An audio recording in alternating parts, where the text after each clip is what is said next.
বর্ষ শেষে উৎসব মুখর শহর থেকে জেলা। শহর কলকাতার ছবি আপনাদের সামনে তুলে ধরছিলাম, এবার জেলার ছবিটাও আপনাদের সামনে তুলে ধরবো। জেলার বিভিন্ন পিকনিক স্পটগুলিতে উপচে পড়া ভিড়, ব্যাপক পুলিশি নিরাপত্তা বিভিন্ন জায়গায়। এই মুহূর্তে ধূপগুড়ির ছবি আপনাদের সামনে তুলে ধরছি। সেখানেও কিন্তু অনুষ্ঠান, বর্ষ শেষের যে অনুষ্ঠান, সেই অনুষ্ঠানের আয়োজন করা হয়েছে এবং যত বেলা বাড়বে ভিড় যেরকম রয়েছে পিকনিক স্পটগুলিতে, সকাল থেকেই বিভিন্ন পিকনিক স্পটের ছবি তুলে ধরছি। তবে সন্ধ্যায় বেশ কিছু অনুষ্ঠান রয়েছে বর্ষবরণের, আর তার প্রস্তুতিও কিন্তু চলছে। আর সেই প্রস্তুতির ছবিটাই কিন্তু আপনাদের সামনে এই মুহূর্তে কলকাতা টিভির পর্দায় তুলে ধরছি। এই মুহূর্তে কৌস্তব রয়েছেন আমাদের সঙ্গে, আমাদের প্রতিনিধি সরাসরি ধূপগুড়ি থেকে। কৌস্তব, এই মুহূর্তের যে ছবিটা দেখা যাচ্ছে, যেখানে মনেই হচ্ছে, স্পষ্ট হচ্ছে যে বর্ষবরণ এবং রাতে নানান অনুষ্ঠান থাকছে, সন্ধে হতেই নানান রকম অনুষ্ঠান থাকছে এবং এই মুহূর্তে প্রস্তুতির ছবিটাও আমরা দেখছি। ঠিক কি ছবি নজরে আসছে এবং ধূপগুড়িতে তুমি যেখানে রয়েছো, আজকের অনুষ্ঠানের আকর্ষণ কি থাকছে?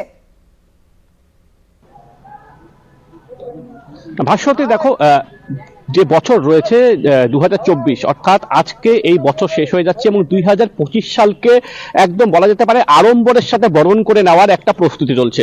ধূপগুড়ি মহকুমা এলাকায় বিভিন্ন প্রান্তে বর্ষবরণ অনুষ্ঠানের আয়োজন করা হয়ে থাকে। তবে ধূপগুড়ি শহরের দুই প্রান্তে, অর্থাৎ ধূপগুড়ি ডাকবাংলো ময়দান এবং আমি যেখানে দাঁড়িয়ে রয়েছি ধূপগুড়ি বৈরাতিগুড়ি হাই স্কুলের ময়দান, এই দুইটি ময়দানে কিন্তু মূল দুটি অনুষ্ঠান হয়ে থাকে। ঠিক আমার পেছনে তুমি দেখতে পাচ্ছ যে ধূপগুড়ি গ্ল্যাডিয়েটার্সের তরফ থেকে এখানে বর্ষবরণের একটা আয়োজন করা হয়েছে এবং 2012 সাল থেকে, অর্থাৎ 12 বছর হতে চলেছে এই বর্ষবরণ অনুষ্ঠান হয়। মূলত বিভিন্ন বাংলা ব্যান্ডের, কখনো বা বিভিন্ন বাউল সঙ্গীতের মাধ্যমে, একটু ফোক ব্যান্ডের মাধ্যমে কিন্তু এখানকার যে উদ্যোক্তারা রয়েছেন তারা এই অনুষ্ঠানের আয়োজন করে থাকে। এখন একদম চূড়ান্ত পর্যায়ে প্রস্তুতি চলছে।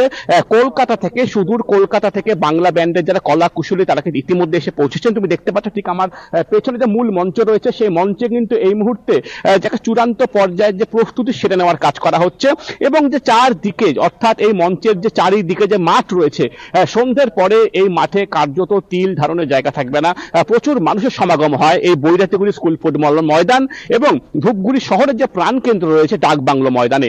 যেহেতু শহরে বড় দুটো অনুষ্ঠান হয়, এই কারণে কিন্তু পুলিশ প্রশাসন, মহকুমা প্রশাসনের তরফ থেকে নিরাপত্তা ব্যবস্থাও ঢেলে সাজানো হয়ে থাকে।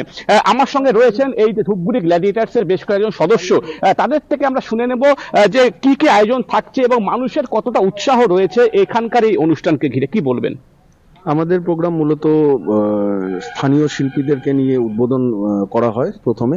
তারপর তো আপনি তো বললেনই, আমাদের কলকাতা থেকে বাংলা ব্যান্ড এসেছে, যারা মূলত লোকসঙ্গীত বেস করে ফোক সং এর উপরে তারা প্রোগ্রাম করে থাকে এবং রাত 12টার সময় আমরা সবাই জানি যে আমাদের একটা আতশবাজি প্রদর্শনী থাকে, এর মধ্যে দিয়ে আমরা প্রোগ্রামটা চালাতে থাকি। কোন কোন এলাকার মানুষ এই বর্ষবরণ অনুষ্ঠানে আসে? মূলত ধূপগুড়ি শহর কিনা বাইরের লোক আসে? বাইরের লোকও আসে আমাদের এখানে। মূলত আমাদের এখানে ধূপগুড়ি যেরকম আমাদের শালবাড়ি আছে, মোরঙ্গা আছে, ধূপগুড়ি কলেজ পাড়া থেকে শুরু করে ধূপগুড়ি আমাদের মিউনিসিপ্যালিটির মধ্যে 16টা ওয়ার্ড আছে, সমস্ত জায়গার লোকই আমাদের এখানে প্রোগ্রামটাকে দেখতে আসে। যেহেতু অনেক সংখ্যক মানুষের তো জমায়েত হয় প্রতি বছর দেখা যায়, তো নিরাপত্তা ব্যবস্থা, যেহেতু বর্ষবরণের রাত, একটা নিরাপত্তা একটা ইস্যু তো থাকেই, তো কি ব্যবস্থা রাখছে পুলিশ প্রশাসনের সঙ্গে? আপনার যোগাযোগ হয়েছে? পুলিশ প্রশাসনের সঙ্গে আমাদের যথেষ্ট ভালো যোগাযোগ রয়েছে এবং আমাদের ধূপগুড়ি প্রশাসনিক ব্যবস্থা খুব ভালো। তারা আমাদেরকে সর্বোপরিভাবে সাহায্যের হাত বাড়িয়ে দিয়েছে। রাত্রিবেলা যেরকম আমাদের এখানে প্রোগ্রাম চলাকালীন তাদের পক্ষ থেকে যথেষ্ট পরিমাণে নিরাপত্তা দেওয়া হবে, এই আশ্বাস তারা আমাদেরকে দিয়েছে।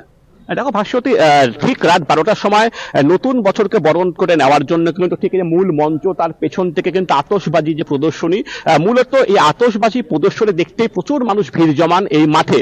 কাজে বলা যেতে পারে নতুন বছরকে বরণ করে নেওয়ার জন্য ধূপগুড়ি মহকুমায় নয়, জলপাইগুড়ির জেলার যে বিভিন্ন যে পর্যটন কেন্দ্রগুলি রয়েছে সেখানেও কিন্তু পর্যটকদের উপচে পড়া ভিড় সকাল থেকে। আজকে যেরকম ভিড় রয়েছে, আগামীকালও কিন্তু একই রকম ভিড় থাকবে। বলা যেতে পারে যে নতুন বছরকে বরণ করে নেওয়ার জন্য প্রস্তুত জলপাইগুড়ি জেলা। একদমই, অর্থাৎ বোঝাই যাচ্ছে এই মুহূর্তের ছবিটা তুমি তুলে ধরলে, সান্ধ্য নানান অনুষ্ঠানের জন্য ইতিমধ্যেই প্রস্তুতি চলছে। ধন্যবাদ জানাবো, সরাসরি ছিলেন আমাদের প্রতিনিধি ধূপগুড়ি থেকে কৌস্তব ভৌমিক।